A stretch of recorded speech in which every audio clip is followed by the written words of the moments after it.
Tudo bem, pessoal? Módulo 21 da nossa frente 1 da apostila 3 de Física. Chegou a hora que eu havia comentado no início da nossa semana, que os módulos do 17 ao 20 seriam como uma preparação para a gente poder entender o comportamento dos gases, principalmente em relação às transformações que eles podem sofrer, para a gente poder estudar as leis da termodinâmica. Aliás, presta bem atenção no que eu vou dizer aqui, porque não tem escrito isso de forma clara na apostila. Enfim, eu acho que a intenção é basicamente que vocês entendam por vocês mesmos, mas eu posso avisar antes. As três leis da termodinâmica, elas basicamente colocam uma situação de que a gente consegue, basicamente, entender o conteúdo energético das transformações gasosas. Mas como para entender esse conteúdo energético, a gente também precisa entender que essa energia muitas vezes vai estar representada na forma de calor, a gente precisa entender como é que o calor passa de um corpo para o outro e tudo mais. A questão é que que eu queria que vocês entendessem o seguinte: as leis são numeradas de acordo com a sua cronologia, mas não na cronologia em que elas foram sendo descobertas, e sim na cronologia que vai ser, vamos dizer assim, uma cronologia boa para você poder entender como é que as coisas funcionam. Por exemplo, a lei zero da termodinâmica, a gente já viu lá para trás, quando a gente estudava calorimetria, e dizia que o calor passa naturalmente de um corpo para o outro, desde que haja diferença de temperatura. A gente já falou sobre a lei zero, mas a gente não chamou de lei zero, entende? A primeira lei da termodinâmica, que a gente vai ver nesse módulo, fala sobre a conservação da energia, e a segunda lei da termodinâmica fala sobre o rendimento de uma máquina térmica que opera em ciclos. Essa segunda lei, por exemplo, tem uma importância econômica gigantesca.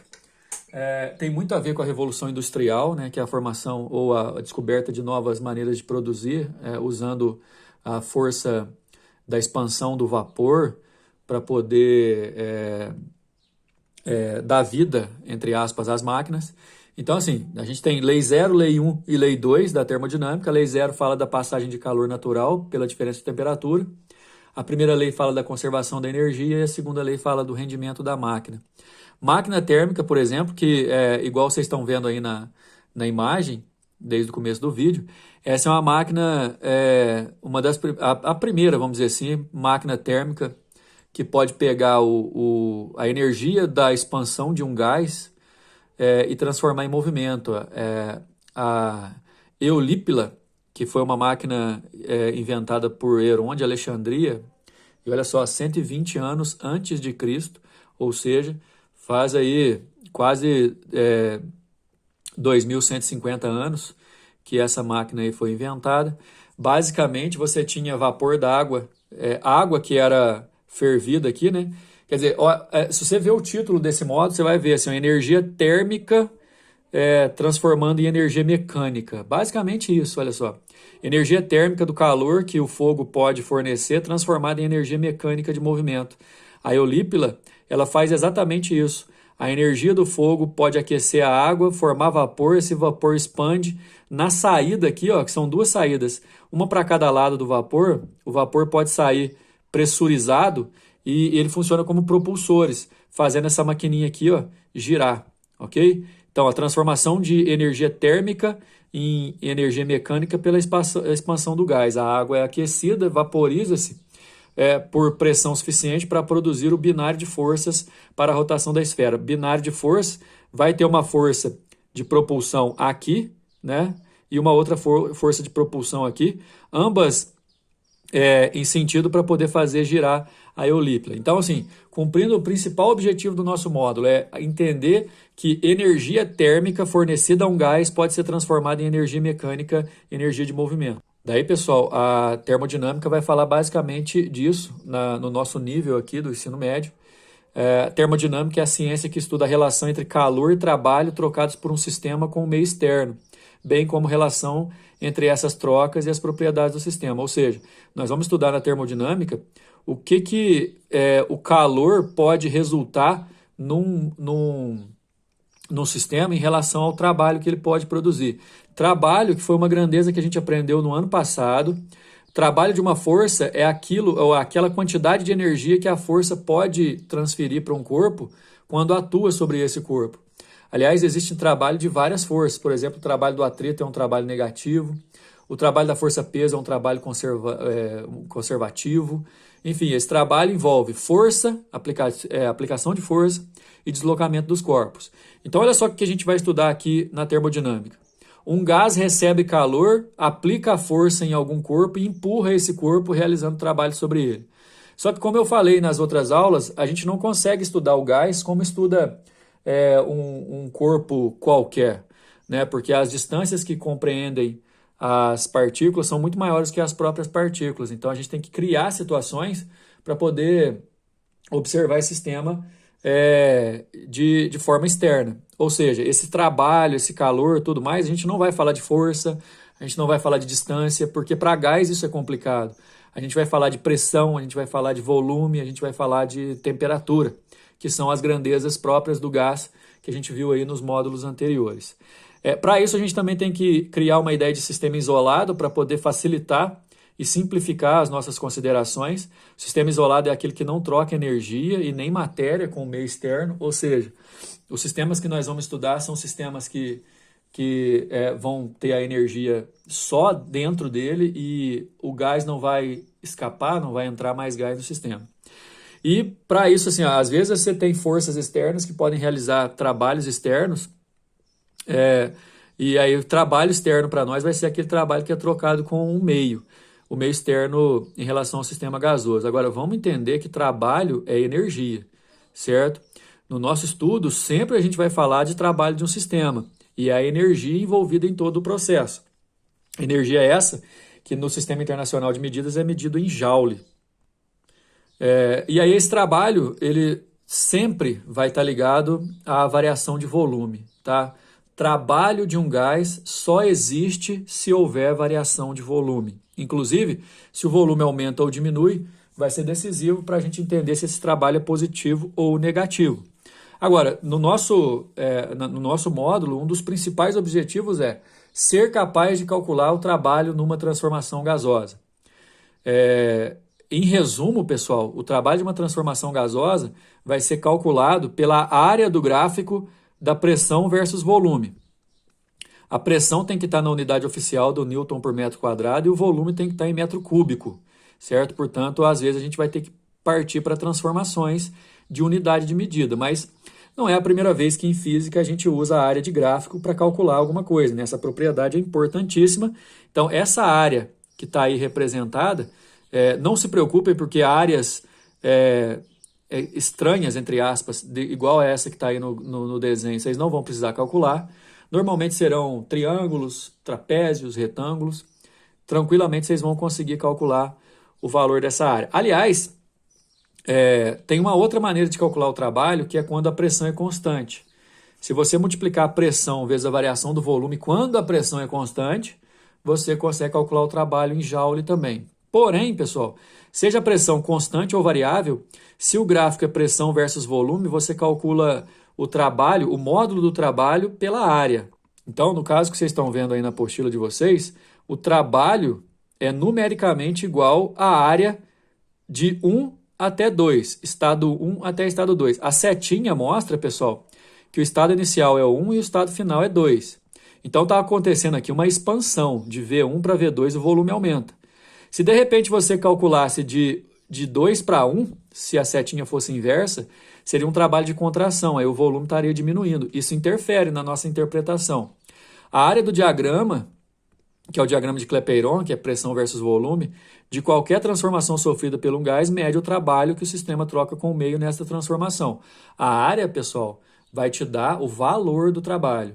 O sinal vai ficar por conta disso aqui, ó. Se o volume aumenta, o sistema realiza trabalho, então o trabalho é positivo. Se o volume diminui, o sistema recebe trabalho, alguém está empurrando ele. E aí o trabalho é negativo. Se o volume é constante, não existe trabalho. Cara, isso aqui é importantíssimo. Lembra? A transformação isocórica ou isovolumétrica é aquela que acontece a volume constante. Na isocórica, o trabalho é zero. Não esquece disso. Agora, dizer que o trabalho é positivo significa que o gás está empurrando alguma coisa. Lembra que o principal objetivo nosso aqui é, se você fornecer energia para um gás, ele pode expandir e empurrar alguma coisa realizando trabalho no seu lugar. Uma máquina térmica ela faz exatamente isso. Você dá energia para o gás e o gás transforma essa energia, calor, em energia mecânica empurrando alguma coisa. Se o volume dele aumenta, ele mesmo empurra. A gente fala que é trabalho positivo. Se o volume diminui, é porque alguma coisa está empurrando ele, aí o trabalho é negativo. Mas, enfim, você calcula o trabalho pela área, olha se o volume está aumentando ou diminuindo para poder definir se ele está positivo ou negativo. E se for uma transformação isovolumétrica, o trabalho é zero. Além disso, diferente de outras situações, uma transformação gasosa, por exemplo, se analisar os efeitos do estado final e comparar o estado final e inicial, você não se preocupa com os estados intermediários, mas o trabalho vai interferir. O trabalho de um sistema, ao passar de um estado para o outro, não depende apenas dos estados final e inicial, depende também do estado intermediário. Por exemplo, se de 1 para 2 a pressão foi constante, se a pressão aumentou, diminuiu, depois diminuiu e aumentou, enfim. Aqui você tem 3 caminhos, ó, o caminho 1, caminho 2 e o caminho 3. Se você puder comparar a área do caminho 1 até lá embaixo, é maior do que a área do caminho 2 até lá embaixo, que é maior do que a área do caminho 3 até lá embaixo. Nesse caso, os trabalhos são diferentes, mas os estados final e inicial, independente do caminho, né, são os mesmos. O mesmo estado final e inicial que você compara com o caminho 1, você também faz com o caminho 2, com o caminho 3. Mas os trabalhos são diferentes porque as áreas são diferentes. A área maior aqui vai ser do trabalho 1, por exemplo. Depois da gente ver o trabalho, uma coisa importantíssima para a gente é a questão da energia interna. Galera, um corpo nunca possui calor. Calor é a energia em trânsito. Calor a gente dá o nome para a energia de passagem. A energia que fica dentro do corpo, principalmente dos gases, a gente chama de energia interna e tem muito a ver com a energia cinética, ou seja, energia de movimento daquelas partículas. Só que, lembra, a gente não consegue medir movimento de partícula gasosa por problemas da termodinâmica. A gente relaciona o movimento das partículas de um gás com a temperatura. Então vai ser muito comum, né, e até essencial a gente relacionar a energia interna do sistema em função crescente da sua temperatura. O que quer dizer, por exemplo, que se você aumentar a temperatura, as partículas ficam mais agitadas, as energias cinéticas aumentam, e aí somando todas as energias cinéticas, você vai ter um aumento da energia interna. Então segue o raciocínio, a energia interna é representada pela energia cinética média das partículas.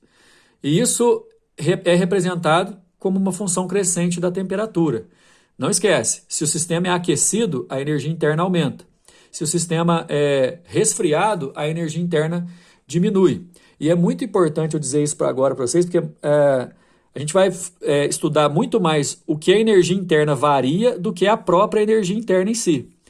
Então, saber se a energia está aumentando ou se está diminuindo, ou se, de repente, essa energia está constante, vai ser essencial para nós. Vale a pena entender que a energia interna de um gás é representada pela letra U maiúscula, ela também é medida em joule, assim como o trabalho, é a energia cinética das partículas do sistema e vai valer 3 meios de nRT ou 3 meios de PV. Essa aqui é a fórmula para a gente calcular a energia interna de um sistema. É uma função crescente da temperatura. Só depende da temperatura. Escuta o que eu vou dizer, vou repetir. Energia interna só depende da temperatura. Se a temperatura aumenta, a energia interna aumenta. Aí a gente tem uma variação de energia interna positiva. Se a temperatura diminui, resfriou o sistema, a energia interna diminui, o ΔU, variação da energia interna, vai ser negativo. Se a temperatura é constante, isotérmica, a gente já estudou isso aí para trás, temperatura constante, não tem variação da energia interna. Então, já adianta, a gente vai começar a estudar, ou na verdade a gente já está estudando tópicos para poder concluir sobre a primeira lei da termodinâmica, pessoal. Aqui, isso aqui que é importante para a gente, saber se existe variação da energia interna, se a energia interna está aumentando, está diminuindo, certo? A isotérmica é importante você saber que não existe nela variação da energia interna. A temperatura não muda. essencial a gente saber calcular a energia interna, mas também saber interpretar um processo em que a energia aumenta porque aumentou a temperatura ou que a energia diminui porque diminuiu a temperatura. Em relação a essa energia interna, a gente pode concluir algumas situações. Por exemplo, a lei de Joule diz que a energia interna de um dado número de mols de um gás perfeito depende exclusivamente da temperatura. Não esquece. Vai variar volume, vai variar pressão, tal, mas em termos de energia interna, temperatura é que interessa. Igual em termos de volume, de trabalho, é o volume que interessa, em termos de energia interna, quem interessa é a temperatura, viu, pessoal? Então, repetindo, em termos de trabalho, o que interessa é o volume, variar volume.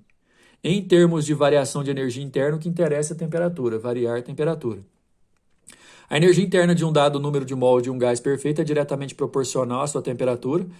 Temperatura absoluta tem que ser em Kelvin, certo? Então, se você duplica a temperatura em Kelvin, você vai duplicar a energia interna, basicamente isso.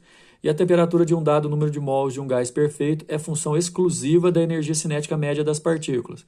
A gente não consegue medir a energia cinética de partícula de gás, por isso a gente associa a temperatura. Agora, primeiro princípio da termodinâmica. A gente sabe que o princípio zero é aquele que fala que o calor passa espontaneamente de um sistema com maior temperatura para uma menor temperatura. E a primeira lei, ela vai trabalhar com a conservação da energia, levando em consideração que o sistema nunca pode criar ou destruir energia. Então, se você fornece energia para um sistema, ele vai ter que dar um jeito de assumir a sua condição e usar essa energia para alguma coisa. Nesse caso, pessoal, se o sistema recebe energia, então ele vai ter que dar conta dela. Ou seja, ele pode pegar essa energia e transformar em alguma coisa, ele pode juntar com outra situação, mas alguma transformação vai acontecer. Por exemplo, se um sistema recebe 100 joules de calor, esses 100 joules não podem ser aumentados nem destruídos. São 100 joules e pronto, acabou. Eles têm que ir para algum lugar. Se você considerar que desses 100 joules, 80 o sistema usa para realizar trabalho, é certeza que 20 joules ele vai usar para aumentar a sua energia interna. Ou seja, a gente já está levando em consideração a primeira lei da termodinâmica que fala sobre conservação da energia. Se você fornece energia para um sistema, ele vai ter que dar conta dela. Dá só uma olhada nas conclusões. O calor recebido pelo sistema Q, a gente vai chamar de Q, igual aquele Q do quimicão, do quimilate que a gente aprendeu. É a energia que entra no sistema representado por uma seta para dentro. Daqui a pouco vai ter um desenho aí. O trabalho cedido pelo sistema é a energia que sai do sistema representada por uma seta para fora. O aumento da energia interna, ΔU, lembra, a gente tem que usar mais o ΔU do que o próprio U. Representado por uma seta para cima, diminui a energia representando uma seta para baixo. Enfim, não preocupe com esse negócio de seta não, porque o importante é isso aqui, quer ver? Essa é a primeira lei da termodinâmica. Para obter a relação entre Q, trabalho e ΔU, basta impor a soma das energias dessas setas que estão aqui. É o seguinte, a apostila de vocês mostra essa relação como primeira lei da termodinâmica. O enunciado dela eu vou falar a partir de agora, se quiser você anota. A energia fornecida a um sistema gasoso nunca será aumentada nem destruída. Ela vai ser transformada em trabalho e variação da energia interna. Existem livros, pessoal, que fazem uma outra citação dessa energia, dessa lei em relação à energia. Ela fala o seguinte, que a variação da energia interna de um sistema é a diferença entre a energia recebida e o trabalho realizado. O que pode ser escrito dessa maneira, é só passar o trabalho para o outro lado subtraindo, olha só. Essa é a primeira lei da termodinâmica. Se 100 joules chegam e 80 são trabalho, é certeza que 20, para completar os 100, são de variação da energia interna. Daí, galera, a gente já pode ir para o exercício sem muita demora. Olha o exercício número 1. É um gráfico pressão em Newton por metro quadrado, volume em metro cúbico. O gráfico PV é o mais importante de todos. A gente não vai precisar mudar nenhuma unidade medida aqui, já está na unidade oficial. Só para entender, de A para B o volume aumenta, portanto é uma expansão isobárica, pressão constante. De C para D também, isobárica, expansão a uma pressão constante. E aqui transformações que não são das transformações especiais, mas enfim, um gás ideal é submetido a um processo termodinâmico, ABCD, conforme a figura a seguir. Olha só, sai do estado inicial e vai para o estado final, que é o estado D. Lembrando que o trabalho, se for preciso, vai ser toda essa área aqui, certo? Sabendo que o trabalho total associado a esse processo é de 1050, qual é o trabalho do subprocesso BCD? Voltando aqui, pessoal, ó, dá só uma olhada. O processo BCD é esse processo aqui, ó, que vai do B até o D, que está em branco. O trabalho total, igual o exercício estava dizendo, é 1050 joules. Se eu calcular o trabalho do processo AB e subtrair do 1050, sobra o trabalho do processo BCD que o exercício está querendo. O trabalho do processo AB é a área desse retângulo, que é base vezes altura. 2 vezes 30. Dá só uma olhada na resolução. O trabalho AB mais o trabalho BCD é o trabalho total. A área do retângulo de base 2 e altura 30, mais o trabalho BCD vai dar 1050, então. O retângulo de base 2, a altura 30, dá 60 joules. Não precisamos mudar nada de unidade lá no gráfico. Mais o trabalho que o exercício está querendo é igual ao trabalho total. Se você passar subtraindo, 990, letra E. Número 2. Sabendo que um gás ideal contido em um sistema de cilindro e êmbolo recebe uma quantidade de 6.000 calorias, e considerando que o aumento da energia interna seja de 2.000 calorias, é correto afirmar que o trabalho realizado pelo sistema é de... Pessoal, tem a resolução aqui, mas, cara, nem precisava, né? Se o sistema recebe 6.000 calorias, 2.000 ele usa para variar a energia interna. Cadê os outros 4.000? Podem sumir? Podem ser destruídos? Não podem, de acordo com a primeira lei da termodinâmica, a energia tem que ser conservada e vai conservar realizando trabalho exatamente de 4.000, que é a letra B. Mas, aqui, trabalho mais variação da energia interna é igual a energia total, trabalho mais 2.000 é igual a 6.000, trabalho é 4.000. Detalhe que, como estava tudo em caloria e a resposta é em caloria, a gente também não precisou transformar nada, letra B. Número 3, 2 mols, N igual a 2, de um gás perfeito sofrem um aquecimento isobárico, mesma pressão. Se é isobárico e sofre aquecimento, volume e temperatura são proporcionais, a gente já viu isso. Então, se ele aquece, o volume também aumenta, variando a temperatura em 10 Kelvin. Dada a constante universal dos gases, 8,3 Joule por mol Kelvin, ainda bem, está em Joule, nós não vamos precisar transformar nada aqui. Calcule o trabalho realizado pelo gás nessa transformação. Primeiro, pessoal, que como a transformação foi isobárica, vamos lembrar o seguinte. Transformação isobárica é pressão constante. E se aquece, o volume aumenta. Então, a gente tem uma situação que é a seguinte. Do estado inicial A para o estado final B, o volume aumentou e a pressão ficou constante. O trabalho vai ser essa área aqui, ó, esse retângulo. Então, esse trabalho vai ser a base, que é V2 menos V1, vezes a altura, que é a pressão. Olha só, o trabalho é V2 menos V1 da base, vezes a altura, que é a pressão. Então, eu posso falar que o trabalho é pressão vezes variação do volume, o que eu já tinha comentado com vocês, que se a pressão for constante, você pode calcular o trabalho usando pressão vezes ΔV. Agora, comparando o estado final e o estado inicial pela equação de Clapeyron, PV igual a nRT para o segundo estado, PV igual a nRT para o primeiro estado. O primeiro estado tem volume V1 e temperatura T1, e o segundo estado tem volume V2 e temperatura T2. O número de mol, a constante e a pressão, já que é isobárico, é o mesmo para os dois. Subtraindo os módulos, aqui ó, subtraindo essa equação dessa, PV2 menos PV1, você põe o P em evidência, fica assim. nRT2, nRT1, você vai subtrair, põe o NR em evidência, fica assim. E aí o que acontece? P vezes variação do volume é igual a NR variação da temperatura.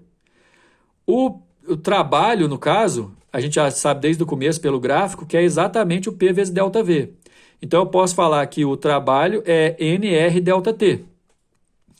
Agora, se eu igualar o trabalho a NR ΔT, eu tenho tudo que o exercício me deu. São N, 2 mols, o R, 8,3, e lembra lá, uma variação de temperatura em Kelvin que é igual a 10.